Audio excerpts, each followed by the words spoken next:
Sandra, welcome to the studio. Thank you.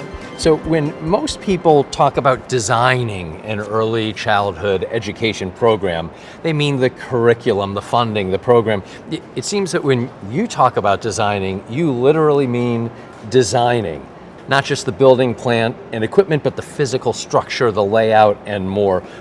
What are the principles of design as you mean it in an early childhood program? In 2010, several co-authors published a book. It was called Inspiring Spaces for Young Children. And in that book, we put forth 7 principles of design.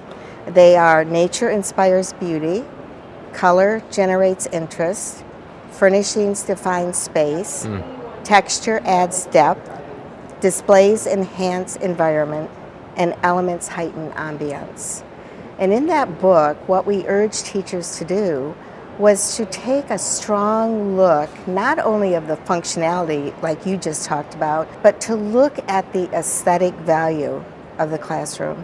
And when I first started talking about making aesthetically pleasing classrooms, People must have looked at you like you were crazy. they looked at me like I was crazy because they're very used to designing a classroom based on functionality. And so we urged them to start thinking about environments from a place of beauty.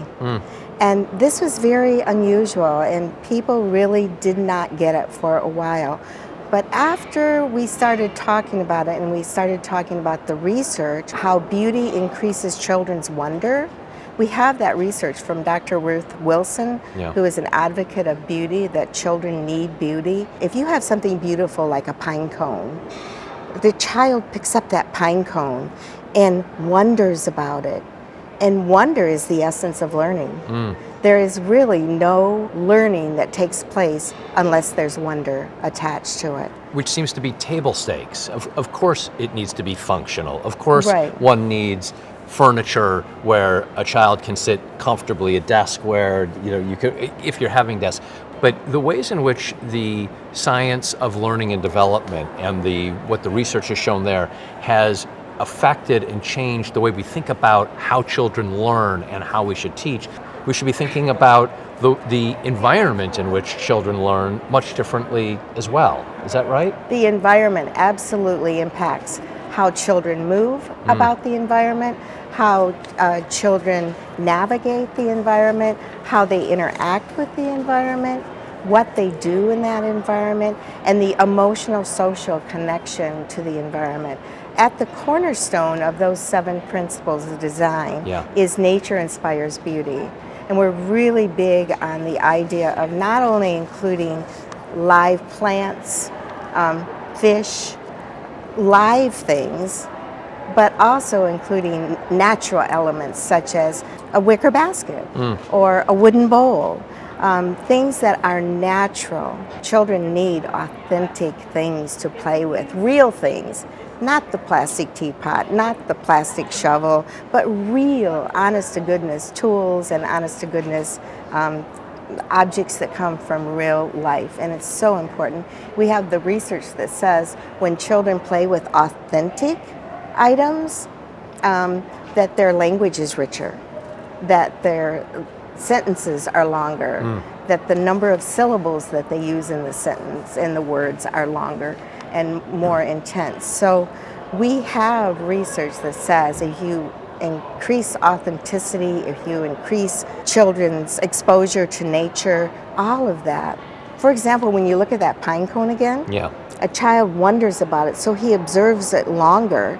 And observers make good readers, because they observe that pine cone, they focus on it, then they can tell the difference between a lowercase b and a lowercase d.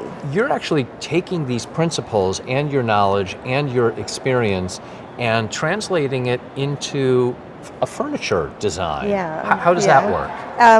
Well, it was a long process, but what we tried to do, sense of place, furniture. What we tried to do is we tried to take those concepts, those 7 principles of design, and see how could we infiltrate those into furniture.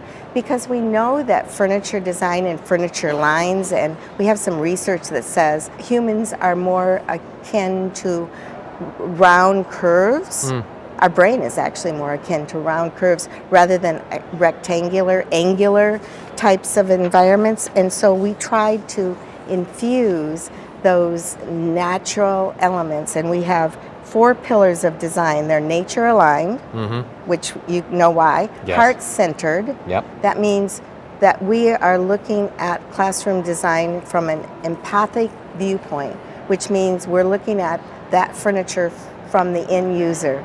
What's the child going to do with that furniture? How is the child going to interact with that furniture?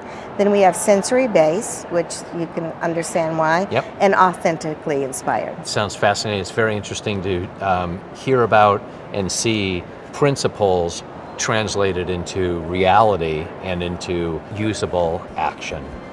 Thank you. Thank you for your ideas, and thank you for stopping by the studio. Thank you for allowing me to.